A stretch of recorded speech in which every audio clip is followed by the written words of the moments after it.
Silicon Valley's first U.S.-China startup accelerator programs, Innospring helps provide startups with capital, office space, and mentoring, typically in exchange for an equity stake. Well, to tell us about some of the new changes happening at Innospring, Mark New joins us live from Silicon Valley. Mark, this really is a one-of-a-kind program. That's right, Michelle. In 2 years, Innospring's seed fund has so far invested about $2.5 million into 19 startups. Altogether, Innospring has helped out more than 50 startups, and that includes mentoring, providing office space, and a host of other services like legal and accounting. Innospring has been increasingly involved in the health and med tech sector, too. And less than a week ago, it officially announced that a new CEO had taken up the reins. We made the same black. A transducer converts energy into ultrasound, which is used for detecting everything from pregnancy to disease. But for half a century, transducers have relied on lead-based materials that can raise health concerns.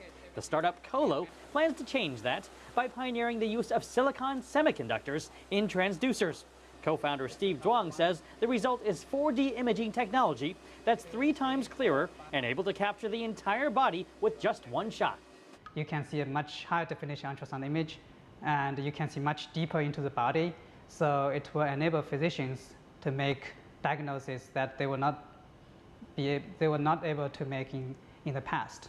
Colo received its Series A funding through investors here at Innospring, Silicon Valley's first U.S.-China tech accelerator backed by both Chinese and U.S. investors. Innospring is venturing into the healthcare sector in more ways than one.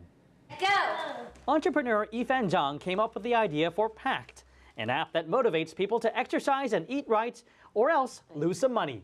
If that sounds crazy, take note that PACT has more than 500,000 members. Users submit photo evidence of what they've eaten. GPS tracks whether one's checked into a gym.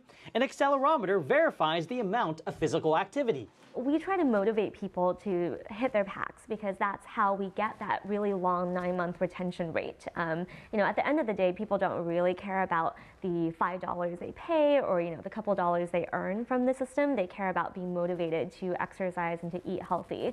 Most of Innospring's investments in the health sector show financial promise, but not always. Through a global network of hospitals, the startup Watsi allows users to crowdfund the healthcare costs of people in developing countries. Watsi got used to investors turning it down because there was no way to make money.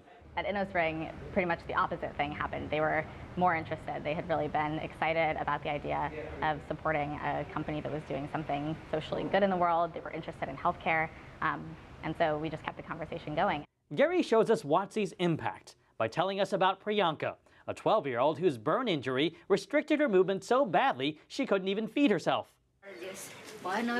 Through Watsi, a simple $840 surgery loosened Priyanka's skin and is allowing the young girl to live a completely normal life. Helping to usher in a new direction is a new Innospring CEO, Dr. Xiao Wang. The biochemist brings to the table extensive experience in the world of health tech, biotech, and pharmaceuticals, all at the age of just 31.